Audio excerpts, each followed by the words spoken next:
This is Antarctica, the cold underside of the world and one of the last of its mysteries.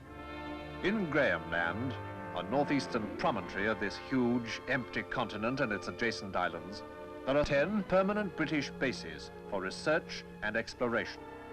During this International Geophysical Year, they are taking part in Britain's contribution to the work being undertaken by scientists from many countries who are setting up their camps, filling in the vague maps, finding out about the glaciers, the ocean currents, the minerals, about the unknown. More than half of all the expeditions that have ever visited the Antarctic have been British. For Prince Philip, Duke of Edinburgh, this was the farthest point of a 40,000-mile Commonwealth journey, a long way from home to spend the home festival of Christmas. The happiness of Christmas or any other time on board ship takes its tone from the senior man aboard. And Prince Philip, who learned to sail as a boy and saw active service in the Royal Navy, was no stranger to the traditional festivities, including an exchange of uniform with the youngest member of the crew. Just off the Antarctic Circle, the Royal Yacht Britannia had a rendezvous with a whale factory ship, and Prince Philip went aboard to study, at first hand, one of the toughest trades in the world. Nowadays, modern scientific methods make it possible for the 500 men on board to process the complete whale, which has been harpooned from small catcher boats, and helicopters are used for spotting. But all the science in the world will not make the seas smooth, and Prince Philip transferred to the whale catcher by an old sailor's method which is never without a bit of excitement.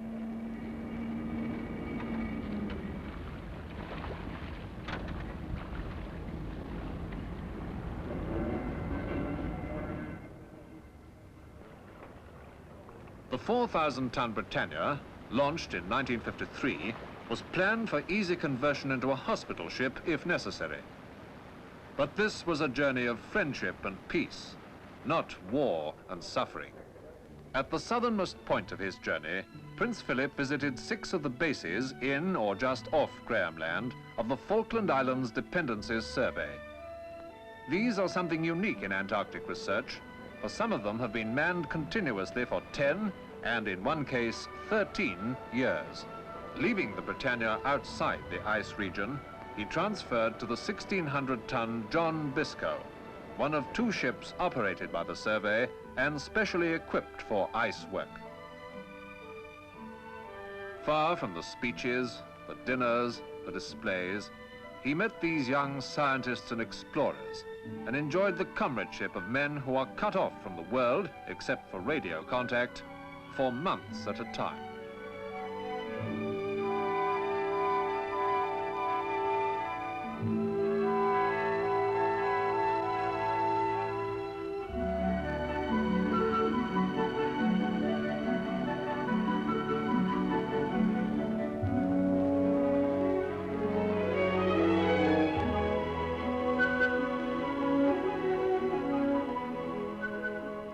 Far from busy Melbourne, where he had opened the Olympic Games, he took part in what is believed to be the first game of tennis ever played inside the Antarctic Circle.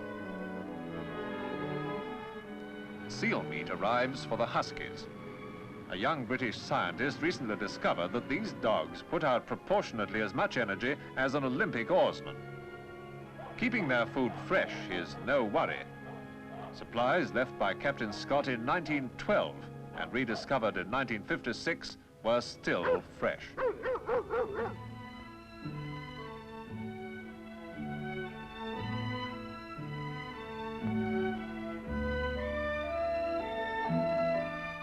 A pinpoint on the map becomes a place with a name. Even if it's only a prosaic name like Base F, it's another friendly sign of man in the waste.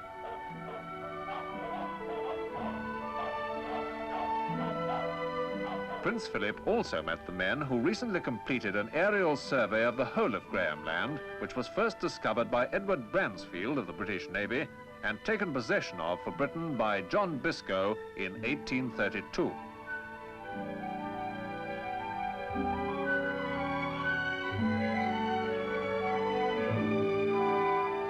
But long before the aeroplane came, the Norwegian whalers who lie buried here were at work. This was one of their factories, deserted now for 40 years, given over to the wind, the ice, and the penguins. Now the remotest outposts had been visited, and the Britannia turned north again, away from Antarctica, towards the nerve center of British Antarctic research, the Falkland Islands. In the old days, sailing ships used to wait weeks here for a favorable wind to get them round the tip of South America, 500 miles off. In our time, the Falklands are one vast sheep farm. About half the 2,000 people live in this capital, Port Stanley. And on the royal visit, most of the other 1,000 came down from their windswept moors to watch the races. Prince Philip is an accomplished rider and a keen polo player, and he won his race on a horse borrowed from a local shopkeeper.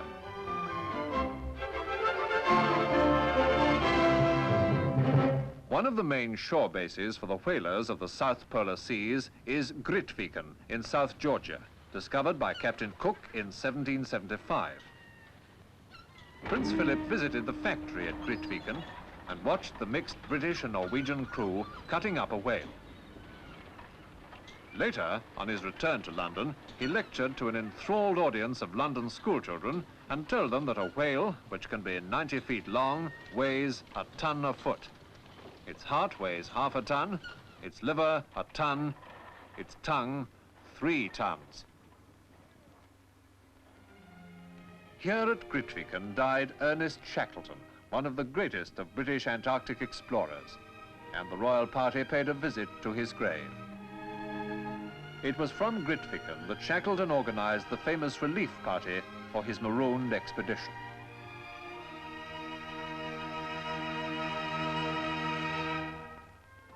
Now the journey lies back towards the sun. Far away to the north, a tiny dot in the South Atlantic, is Gough Island, roughly halfway between South America and South Africa.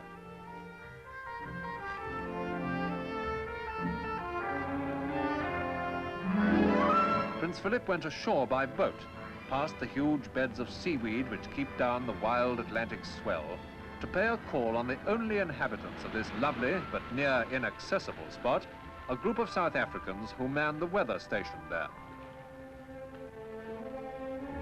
Apart from the weathermen, rockhopper penguins are the only noticeable Gough Islanders, and rock hopping is practically the only way to get about, even for the most distinguished visitors.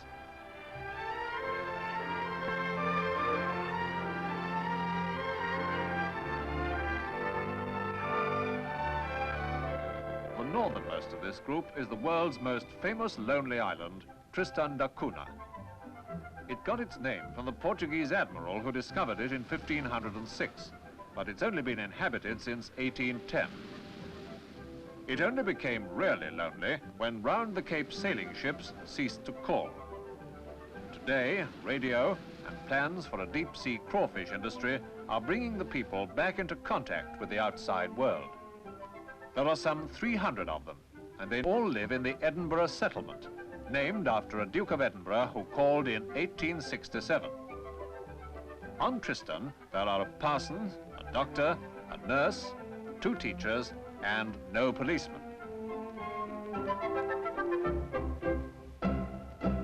Prince Philip was as delighted with the islanders' children as he was with some of the place names, such as Ridge where Goat jumped off, and Down where the minister landed his things. The island council consists of an elected 10 men and 5 women, 4 officials and the head man and head woman. And she presented the visitor with flowers.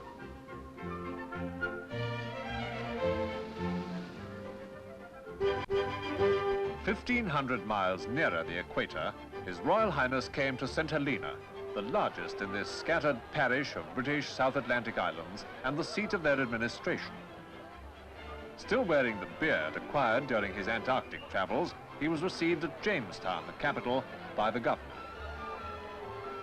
St. Helena was originally uninhabited. From 1659, it was used as a farm by the East India Company to revictual their sailing ships. Today, nearly 5,000 people live there, They're of mixed European, African and Asian races, but their whole way of life is English, and English is the only language. Health, education and other services are helped by grants from Britain. There are orthodox ways of playing in St. Helena and unorthodox ways. This is the easy way down Jacob's Ladder, 699 steps above Jamestown. After the Battle of Waterloo, Napoleon was exiled to St. Helena. This is Longwood House, where he lived until his death in 1821. He had sunken paths dug so that he could not be overlooked by the troops guarding him. Prince Philip was shown round Longwood by the French consular agent. A royal journey is full of contrasting days. After 3 quiet days at sea, Prince Philip had disembarked at St. Helena at 9 a.m., seen practically everybody and everything on the island. In the evening, he entertained some of its leading people to dinner on board the Britannia, which sailed again before midnight. 700 miles northeast now to the last island, Ascension Island, a lonely extinct volcano emerging from the Atlantic. It was discovered on Ascension Day in 1501 by the Portuguese and was unoccupied until the British came in 1815. Today, it's an important communications link between Africa and South America, and all its 200 people are connected with the Cable and Wireless Company. Ascension was the last island in Prince Philip's tour, the last place for that really close personal contact with people and with their children that he so much enjoys. Now the way was towards Africa, the teeming crowds of the Gambia, from the small to the great, the few to the many. But the size of the places visited in this great journey didn't matter. It was the people who mattered. Prince met the people, and they met not only a prince, but a man.